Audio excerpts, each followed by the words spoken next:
Hexagonal close packing की packing efficiency निकालने के लिए सबसे पहले हम एक HCP यूनिट सेल ड्रॉ करते हैं। कैसे करते हैं? बड़ा सिंपल है। आप दो हेक्सागन बनाएं और फिर उनके कॉर्नर्स को ज्वाइन कर दें, जैसे मैं कर रहा हूँ। ठीक है, मान लो ये हमने एक HCP यूनिट सेल बना दी है। अब इसके कॉर्नर्स पर हम लोग पार्टिकल रख देते हैं। देखो ऐसे कितने पार्टिकल रखेंगे कॉर्नर पर? 12। 6 नीचे और 6 ही पार्टिकल कहाँ होंगे? ऊपर होंगे। ठीक है, इसके अलावा आपको पार्टिकल रखना है ऊपर वाले फेस के सेंटर पर और नीचे वाले फेस के सेंटर पर। इसके अलावा 3 पार्टिकल ऐसे होंगे जो आपको कहाँ रखने हैं? इस यूनिट सेल के अंदर रखने हैं। तो देखो जरा, एक पार्टिकल में ये ले लूँ, एक ये ले लूँ, 2 हो गए। और एक और रखना है, उसे मैं डिफरेंट कलर से शो कर देता हूँ, तो मैंने ये रख दिया। ठीक है, तो ये मैंने HCP यूनिट सेल ड्रॉ कर दी है। अब हमें इस यूनिट सेल के लिए पैकिंग एफिशिएंसी कैलकुलेट करनी है। तो पैकिंग एफिशिएंसी कैलकुलेट करने का एक सिंपल सा फॉर्मूला होता है, और वो क्या होता है? टोटल वॉल्यूम ऑफ पार्टिकल का टोटल वॉल्यूम चाहिए हमें, और चाहिए हमें वॉल्यूम ऑफ यूनिट सेल का वॉल्यूम चाहिए इनटू 100। ठीक है, अब देखो हमें पैकिंग एफिशिएंसी के लिए 2 डाटा चाहिए। पहला कि भाई यूनिट सेल का कितना वॉल्यूम पार्टिकल ऑक्यूपाइड कर रहे हैं, और दूसरा यूनिट सेल के अंदर कितना वॉल्यूम अवेलेबल है। हम दोनों को कैलकुलेट करेंगे। Total volume of particle calculate करने के लिए हमें 2 डाटा चाहिए। एक चाहिए नंबर ऑफ पार्टिकल कि आखिर यूनिट सेल में पार्टिकल कितने हैं। दूसरा डाटा हमें चाहिए एक पार्टिकल का वॉल्यूम कितना है। पार्टिकल नॉर्मली स्फेरिकल माना जाता है, इसलिए उसके वॉल्यूम को 4/3 πr³ लिखेंगे। ठीक, number of particle HCP unit cell के लिए पार्टिकल की नंबर जो होती है वो 6 होती है, इसलिए इसकी जगह मैं 6 रखूँगा, और 6 × 4/3 πr³, ये क्या है? Total volume of particle. तो एक डाटा तो हमें मिल गया, टोटल वॉल्यूम ऑफ पार्टिकल। ठीक है, लेकिन हमें 2 डाटा चाहिए। तो पहला डाटा कंप्लीट हुआ। ठीक है, आसान है ये, तो आप नॉर्मली खुद भी कैलकुलेट आसानी से कर लेंगे। ठीक है, अब हमें दूसरा डाटा क्या चाहिए जरा देखो। दूसरा डाटा चाहिए हमें volume of unit cell. Unit cell का वॉल्यूम हमें कैलकुलेट करना है। देखो यूनिट सेल का वॉल्यूम कैसे कैलकुलेट करेंगे, उसके लिए पहले आप यूनिट सेल को अच्छे से देखें। ठीक, जब आप यूनिट सेल को देखते हैं तो देखो ये जो नीचे आपको हेक्सागन दिखाई दे रहा है ना, इसे मैं थोड़ा सा डार्क कर रहा हूँ। ये जो वाला जो एरिया आपको दिखाई दे रहा है ना, इसको बेस एरिया बोलते हैं। क्या बोलते हैं? Base area. ठीक है, ठीक, और इस पार्टिकल से इस वाले पार्टिकल, यानी ये वाली डिस्टेंस मान लो, ये वाली डिस्टेंस यूनिट सेल की हाइट बोली जाती है, जिसे मैं h लिख देता हूँ। ठीक, अगर मुझे इस यूनिट सेल का वॉल्यूम कैलकुलेट करना है तो मुझे 2 डाटा की नीड होगी। एक मुझे चाहिए बेस एरिया और एक मुझे चाहिए हाइट। अगर ये दोनों डाटा हैं तो मैं वॉल्यूम इजीली कैलकुलेट कर सकता हूँ। कैसे? वॉल्यूम ऑफ यूनिट सेल अगर मुझे लिखना है तो फिर मैं लिखूँगा कि बेस एरिया यूनिट सेल का, ठीक है, और उसके साथ साथ मुझे चाहिए हाइट। अब हम क्या करेंगे? अब हम बारी बारी से दोनों को कैलकुलेट करेंगे, और यही पोर्शन इसका इम्पोर्टेंट होता है कि कैसे बेस एरिया कैलकुलेट किया जाएगा और कैसे हाइट कैलकुलेट की जाएगी। ठीक है, अब देखो बेस एरिया कैलकुलेट करने के लिए मैं क्या कर रहा हूँ वो जरा आप ध्यान से देखें। देखो बेस एरिया यही तो है। अब नीचे वाले हेक्सागन का कर लो चाहे ऊपर वाले का, एक ही बात है। तो मैं ऊपर वाले हेक्सागन से बेस एरिया कैलकुलेट कर रहा हूँ। कैसे? इस हेक्सागन को मैं 6 भागों में बांट रहा हूँ ऐसे। ठीक है, जब मैं इसको 6 भागों में बांट दूंगा, 6 पार्ट में डिवाइड कर दूंगा, तो जरा गौर करना, मुझे इसके अंदर 6 ट्राइंगल बनते दिखाई देंगे। एक ट्राइंगल ये रहा, एक ट्राइंगल ये रहा।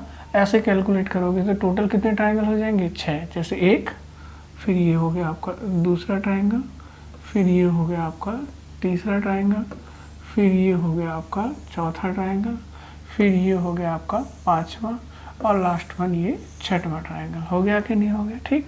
इनमें से हम किसी एक ट्राइंगल पर बात करेंगे क्योंकि सभी ट्राइंगल एक जैसे ही होंगे, तो हम इस वाले ट्राइंगल पर बात करने वाले हैं। ठीक।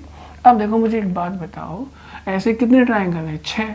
अगर मैं एक ट्राइंगल का एरिया कैलकुलेट कर लूँ तो उसे 6 से मल्टीप्लाई कर दूंगा तो मुझे इस हेक्सागन का एरिया मालूम चल जाएगा और वही मेरा क्या होगा? Base area. ठीक है, तो मैं क्या कर रहा हूँ, मैं एक ट्राइंगल का एरिया ज्ञात कर रहा हूँ। ठीक है, तो अगर मुझे बेस एरिया कैलकुलेट करना है तो मैं क्या लिखूंगा? 6 इंटू एरिया ऑफ ट्राइंगल। सही है, इस वाले ट्राइंगल का एरिया मैं लिख दूँ और उसे 6 से मल्टीप्लाई कर दूं तो मुझे बेस एरिया मालूम चल जाएगा। अब जरा देखो, ये आपकी एससीपी टाइप की क्या है? यूनिट सेल है। ठीक, एक्चुअल में इस यूनिट सेल में क्या है? लेयर्स हैं। जैसे ये पहली लेयर है हेक्सागन वाली, फिर ये बीच में एक और लेयर है जिसकी 3 पार्टिकल आपको दिख रहे हैं ट्राइंगल शेप में। ठीक, ये दूसरी लेयर है और ये फिर तीसरी लेयर है।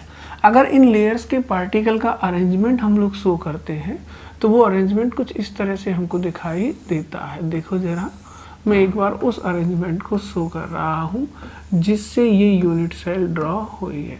ये ऊपर वाली लेयर है, 7 पार्टिकल है, यहाँ भी 7 है। ठीक है, इसके नीचे ये वाली लेयर होगी, इस लेयर में कितने पार्टिकल हैं? 3। तो 3 पार्टिकल की एक और लेयर मैं आपको दिखा रहा हूँ। ठीक है, फिर इसमें भी 7 पार्टिकल हैं, तो इस लेयर को भी मैं ऐसे ही बना रहा हूँ। ठीक है, आप जरा ध्यान से देखें भाई, है ना?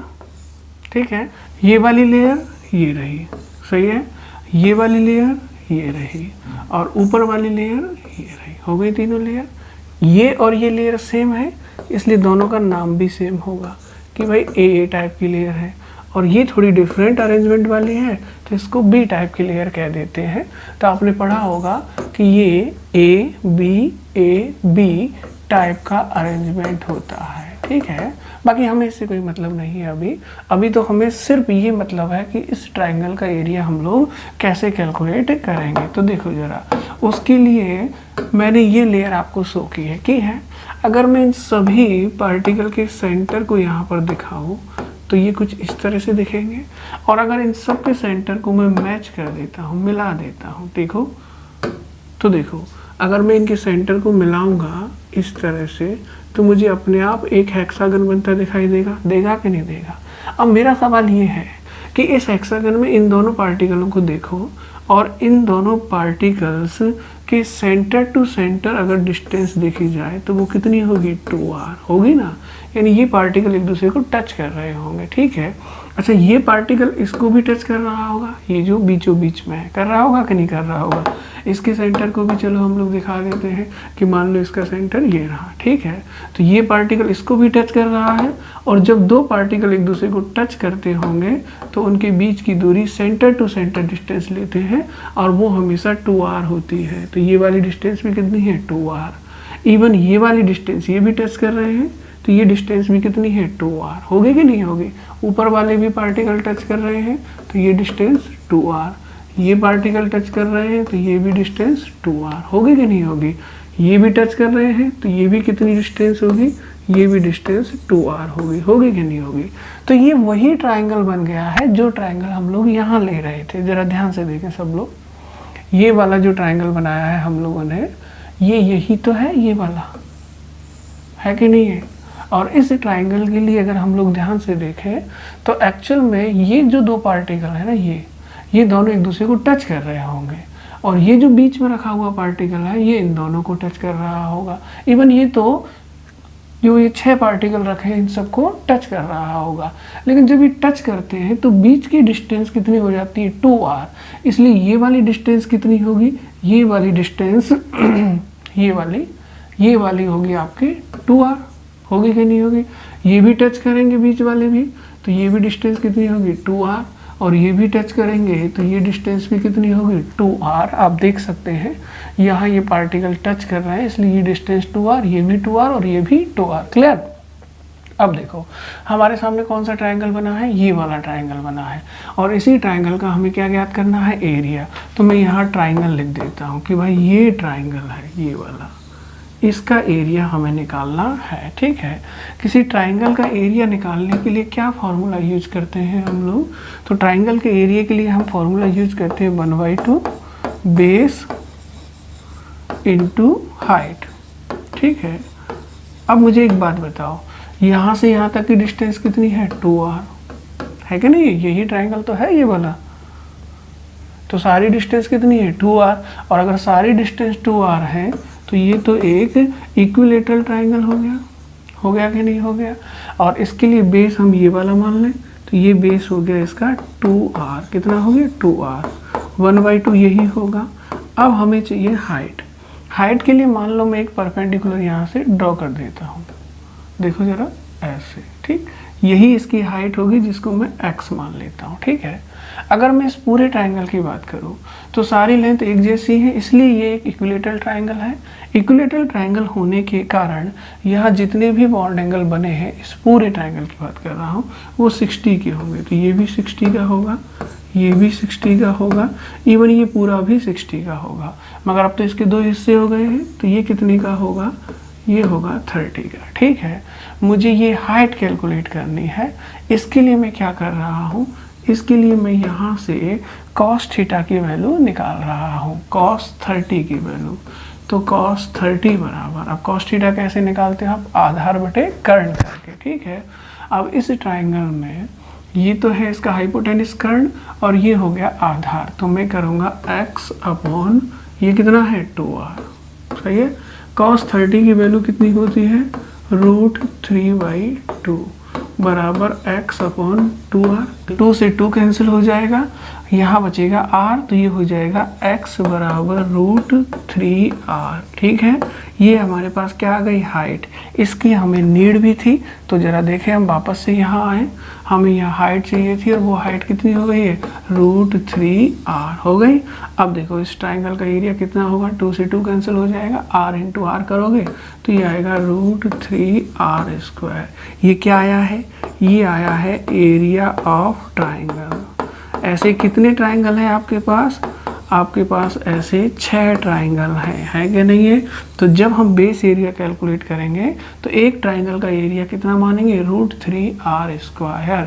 तो हम आसानी से अब बेस एरिया कैलकुलेट कर सकते हैं। कैसे, बेस एरिया कैलकुलेट करने के लिए हमें क्या चाहिए था, एरिया ऑफ ट्रायंगल चाहिए था। एरिया ऑफ ट्रायंगल हम लोग निकाल चुके हैं, √3r²। कितने ट्रायंगल थे, 6, इसलिए हम लिखेंगे 6 इंटू √3r²।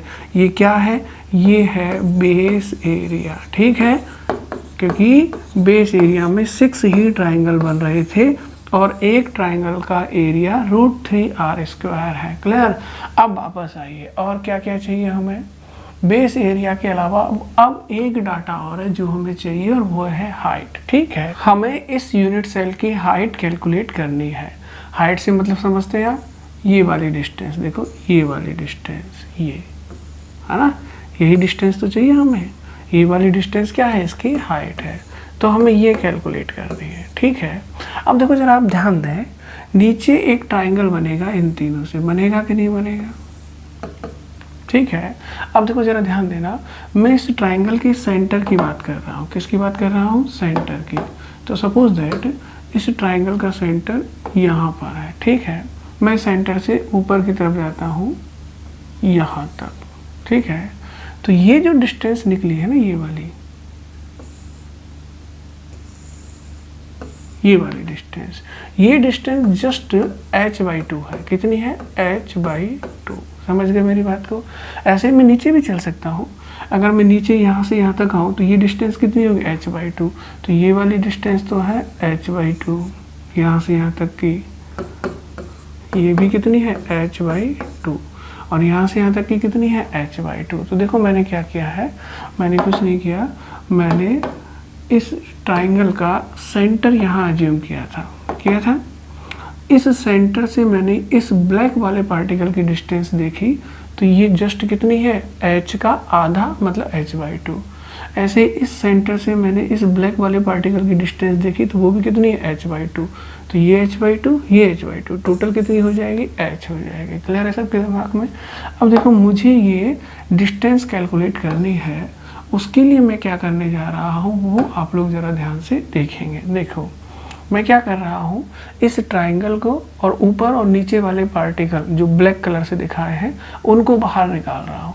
तो मैं क्या करता हूँ, देखो ज़रा, यहाँ पर ये ब्लैक वाला पार्टिकल और नीचे भी ब्लैक वाला, इन दोनों के बीच की डिस्टेंस ही तो चाहिए मुझे। और बाकी में ट्राइंगल में कितने पार्टिकल हैं, 3 पार्टिकल हैं। तो देखो 1 2 3, तो एक पार्टिकल ये रहा, दूसरा ये रहा और तीसरा ये वाला पार्टिकल।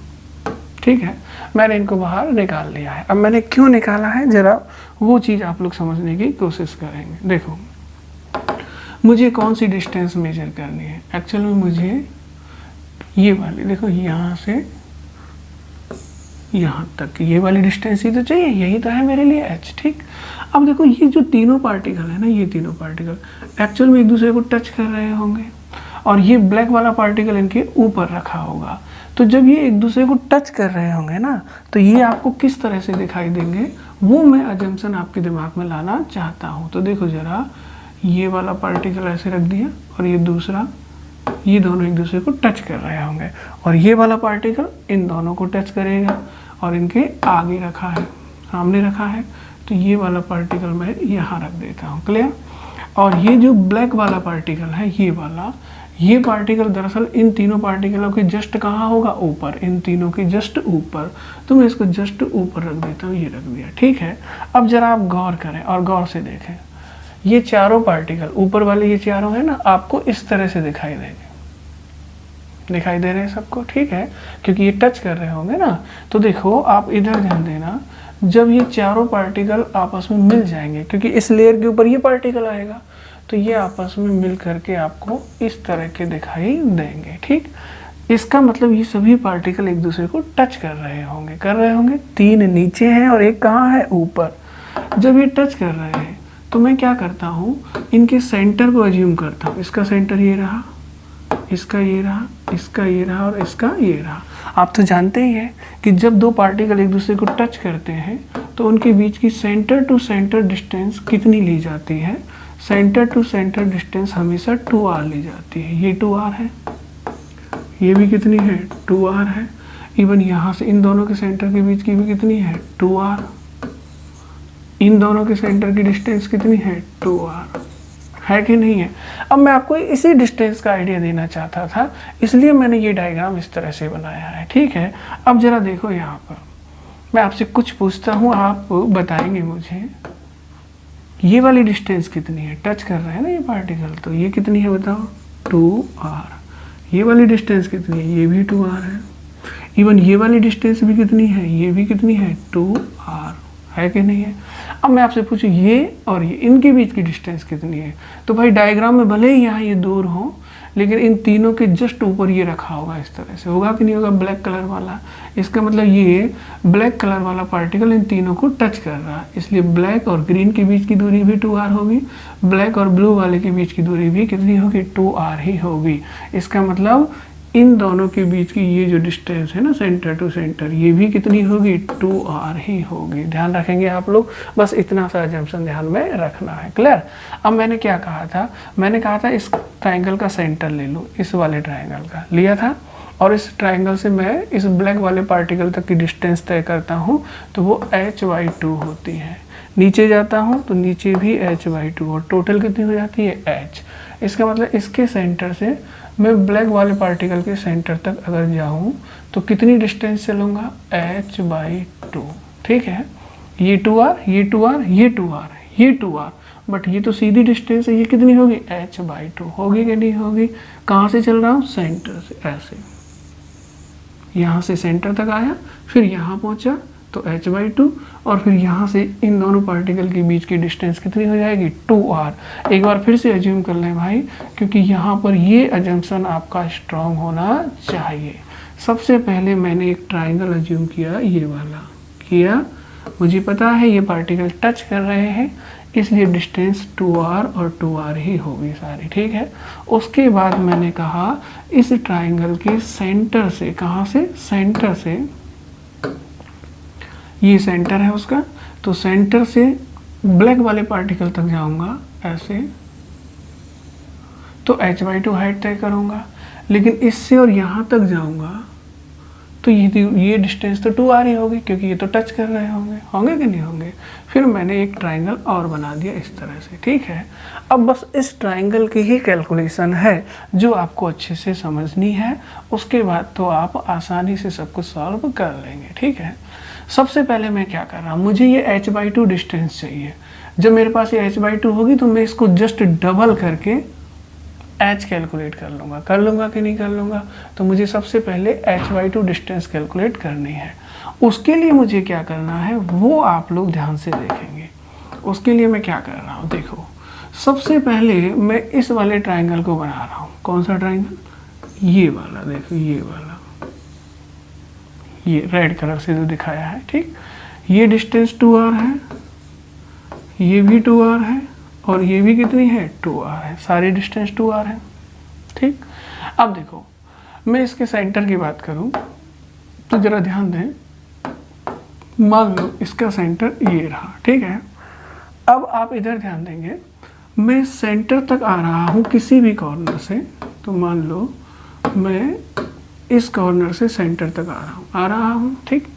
देखो जरा ध्यान देना कि मुझे h/2 हाइट कैलकुलेट करनी है ना, तो मुझे इस ट्राइंगल पर गौर करना है।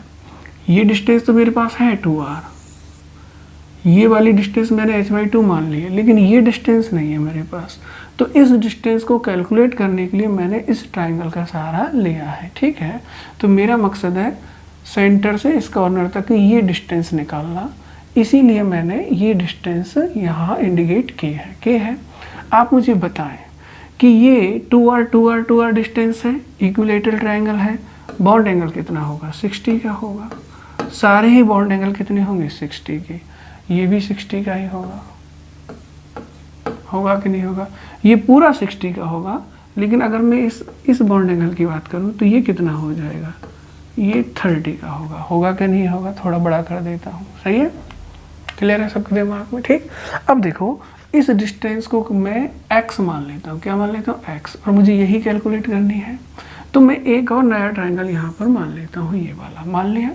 अब देखो यहाँ से सेंटर तक आया हूँ, फिर उससे मैंने परपेंडिकुलर ड्रॉ किया है, तो डेफिनेटली ये डिस्टेंस हाफ हो जाएगी। ये पूरी कितनी है, 2r, तो ये डिस्टेंस अब होगी r, समझ गए।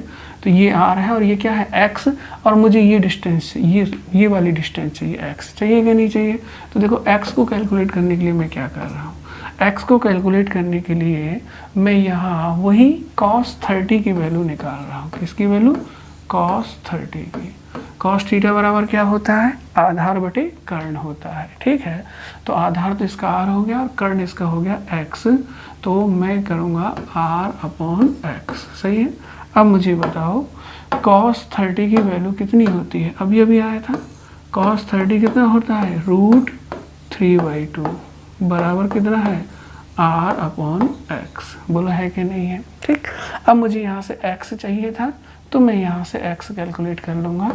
तो x बराबर क्या होगा, देखो जरा, ये 3 होगा, ये 2 ऊपर होगा, तो 2r/√3। ध्यान रहे अभी हाइट नहीं आई है, अभी हमने केवल क्या निकाला है, केवल ये वाली डिस्टेंस x निकाली है, क्लियर। इस x डिस्टेंस का काम हमें कहाँ पड़ेगा, यहाँ पड़ेगा। अब देखो इसके अंदर हमें मालूम है कि जब हमारे पास ये x आ गई है तो ऊपर एक ब्लैक कलर का पार्टिकल है और उससे और यहाँ तक की दूरी कितनी है, 2r, और फिर ये वाली डिस्टेंस कितनी है, h/2, और हमें यही तो निकालनी है। तो अब हमारे सामने एक यही ट्राइंगल ये था, इसके बाद ये वाला, ये एक राइट एंगल ट्राइंगल बन गया। तो अब हमारे सामने एक और ट्राइंगल यहाँ पर आ चुका है और उसी ट्राइंगल से हम लोग हाइट कैलकुलेट करेंगे, ये वाला ट्राइंगल, सही है, ठीक है। इस ट्राइंगल में x मालूम है हमें, कितनी आई है x, अभी कैलकुलेट किया है हमने, x बराबर 2r/√3, ठीक है। और ये डिस्टेंस हमें पता है 2r है, ये वाली डिस्टेंस हमें कैलकुलेट करनी है। तो मैं यहाँ पाइथागोरस थ्योरम अप्लाई कर रहा हूँ। कौन सी थ्योरम? पाइथागोरस। कौन से ट्राइंगल की बात कर रहा हूँ मैं इस ट्राइंगल की बात कर रहा हूँ। तो इस ट्राइंगल में जब मैं पाइथागोरस थ्योरम अप्लाई करूँगा तो क्या कहती है पाइथागोरस थ्योरम? कर्ड स्क्वायर बराबर आधार स्क्वायर प्लस लंब स्क्वायर। तो ये इसका हाइपोटेनस हो गया। तो मैं कहूँगा 2r का स्क्वायर बराबर इसका स्क्वायर x का, x की वैल्यू कितनी आई है? 2r/√3। तो फिर मैं इस पूरे का स्क्वायर करूँगा 2r/√3 का स्क्वायर। सही है। प्लस मुझे ये हाइट चाहिए, ये कितनी है? h/2 यहाँ से और यहाँ तक की। तो फिर मैं h/2 का भी क्या करूँगा? स्क्वायर करूँगा। क्लियर है सबके दिमाग में? एक बार फिर से एज्यूम कर लेना भाई, हमने किया कुछ नहीं है। देखो हमने सबसे पहले तो ये ट्राइंगल बनाया था। ये एक इक्विलेटरल ट्राइंगल था, सारी डिस्टेंस 2r थी। सही है। फिर हमने इसके सेंटर तक पहुँचे और सेंटर से फिर हम लोग गए ऊपर की तरफ गए ऐसे, और एक नया ट्राइंगल बना लिया। ये डिस्टेंस h/2 है और ये डिस्टेंस 2r है। तो एक नया ट्राइंगल कौन सा बना है? नया ट्राइंगल ये बना था ये वाला। और हम लोग इसी ट्राइंगल पर काम कर रहे हैं। क्लियर है सबके दिमाग में? तो वापस से आ जाए, हम इसी ट्राइंगल पर काम कर रहे हैं। क्लियर? हमने राइट एंगल ट्राइंगल के लिए पाइथागोरस थ्योरम लगा दी है और अब हमें क्या करना है? सिंपल कैलकुलेशन कर लेनी है। कैसे करोगे भैया? देखो तो देखो 2r का स्क्वायर कितना होगा? 4r square. इसका स्क्वायर करोगे तो 4r²/3। इसको ऐसे ही रहने दो, h/2 का स्क्वायर। सही है। मुझे तो h चाहिए और h निकालने के लिए मैं इस वैल्यू को इधर शिफ्ट कर देता हूँ। और जब इधर शिफ्ट करूँगा तो ये हो जाएगा 4r² - 4r²/3 बराबर h/2 का स्क्वायर। सही है। अब मुझे क्या करना है बताओ? 4r² कॉमन ले लेता हूँ, अंदर बचेगा 1 - 1/3 और ये हो जाएगा h/2 का स्क्वायर। क्लियर? अब देखो ये तो 2/3 हो जाएगा, तो 4r² × 2/3 बराबर h/2 का स्क्वायर। क्लियर है? अब देखो स्क्वायर हटा दो तो इधर रूट हो जाएगा, तो ये हो जाएगा 4r² 2/3। इसका क्या होगा? रूट, और ये होगा h/2। क्लियर? अब रूट है तो यहाँ से तो 2r कॉमन आ जाएगा, तो 2r हमने बाहर निकाल लिया है, कॉमन क्या बाहर आ जाएगा, और अंदर बचेगा 2/3 और इधर होगा h/2। सही है। 2 को भी इधर ले जाऊँ तो ये हो जाएगा 4r √ 2/3 बराबर h, और मुझे हाइट ही चाहिए थी। क्लियर? तो एक एक करके हमने सारे डाटा यहाँ पर कलेक्ट कर लिए। तो हाइट कितनी आई है बताओ ज़रा? हाइट आई है 4r √ 2/3 बराबर h। ठीक है। अब जब हमारे पास हाइट आ चुकी है तो अब हमारे पास सारे डाटा आ चुके हैं। हमें क्या क्या चाहिए था? हमें वॉल्यूम ऑफ यूनिट सेल चाहिए था, उसके लिए बेस एरिया चाहिए था हमें। सही है। बेस एरिया हम लोग कैलकुलेट कर चुके हैं, ये आया। दूसरी हमें चाहिए थी हाइट, और हाइट हम अभी कैलकुलेट कर चुके हैं। कितनी आई थी? 4r √ 2/3। बस, तो जब हमारे सामने ये डाटा है तो हम आसानी से क्या कर सकते हैं? वॉल्यूम कैलकुलेट कर सकते हैं। तो अब मुझे बताएंगे आप लोग कि वॉल्यूम कैसे लिखेंगे? हम लिखेंगे वॉल्यूम ऑफ यूनिट सेल। सही है। तो वॉल्यूम ऑफ यूनिट सेल के लिए बेस एरिया चाहिए, जो कितना आया है? वो आया है 6√3r²। सही है। उसके अलावा 6 ट्राइंगल का था ना, उसके अलावा हाइट चाहिए। हाइट आई है 4r √ 2/3। क्लियर? अब आप आसानी से वॉल्यूम कैलकुलेट कर सकते हैं। देखो जरा, 6 × 4 हो जाएगा 24, r² × r हो जाएगा r³ √3 से √3 कैंसिल, √2 बचेगा, तो 24 √ 2r³। ये क्या है? यूनिट सेल का वॉल्यूम, यूनिट सेल का। सही है। ये भी कई बार पूछा गया है कि यूनिट सेल का वॉल्यूम क्या होता है, तो आपको याद रखना है। क्लियर? अब वॉल्यूम आ गया है तो अब तो हमें क्या चाहिए, पैकिंग एफिशिएंसी चाहिए। और पैकिंग एफिशिएंसी के लिए दो ही डाटा चाहिए, एक तो वॉल्यूम ऑफ पार्टिकल और दूसरा यूनिट सेल का वॉल्यूम। पार्टिकल का वॉल्यूम पहले ही कैलकुलेट कर चुके हैं, यूनिट सेल का अब कैलकुलेट कर दिया। तो पैकिंग एफिशिएंसी कैसे आएगी, पहले तो ये रखो पार्टिकल का वॉल्यूम 4/3 पाई आर क्यूब, सही है। और नीचे रख दो यूनिट सेल का वॉल्यूम 24/2 आर क्यूब इंटू कर दो 100, सही है। अब तो बस सिंपल है, देखो जरा क्या क्या कैंसिल हो जाएगा, वो सब कैंसिल कर दो। तो ये तो 24 हो गया, ये भी 24 कैंसिल हो जाएंगे, सही है। अब देखो यहाँ क्या बचेगा, ये 3 नीचे आ जाएगा, √2 भी बचेगा, आर क्यूब से आर क्यूब कैंसिल हो जाएगा। तो ऊपर तो बचेगा केवल पाई, नीचे आएगा 3√2 इंटू 100। ये वही डाटा है जो FCC की फाइनल कैलकुलेशन थी, इसलिए ये भी 74% होगा कि नहीं होगा। तो हम पैकिंग एफिशिएंसी जानते हैं, उसे कैलकुलेट करने के लिए आपको काफ़ी सारी कैलकुलेशन करनी पड़ती है। उम्मीद करता हूँ कि ये कैलकुलेशन आपके दिमाग में आई होगी। मेजर पार्ट था बेस एरिया कैलकुलेट करना, उसके लिए 6 ट्राइंगल मान लो और एक ट्राइंगल का एरिया कैलकुलेट करो, उसमें 6 का मल्टीप्लाई कर दो, बेस एरिया आ जाएगा। सीधा याद रखें तो बहुत अच्छी बात है कि बेस एरिया कितना होता है, बेस एरिया होता है 6√3r², ठीक है।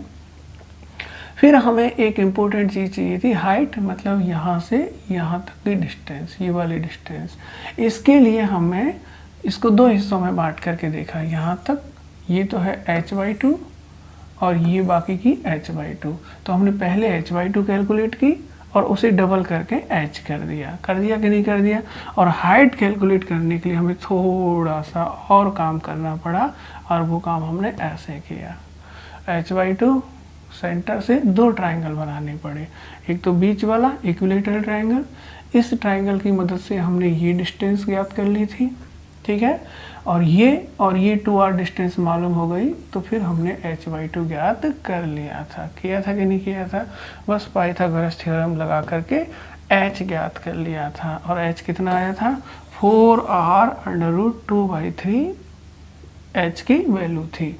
बस अब तो हमें वॉल्यूम निकालना था, तो वॉल्यूम के लिए तो हमें क्या करना था, बेस एरिया, है ना, और हाइट, 2 ही चीज़ चाहिए थी। तो बेस एरिया हम लोग कैलकुलेट कर ही चुके थे पहले ही, हाइट हमारे पास आ ही गई थी, तो फिर हमने वॉल्यूम निकाल लिया। और वॉल्यूम कितना आया वो आपको याद रखना है, 24/2r³, सही है। फिर हमने पैकिंग एफिशिएंसी निकाली, पार्टिकल के वॉल्यूम को यूनिट सेल के वॉल्यूम से डिवाइड किया और 74% आ गया, ठीक है।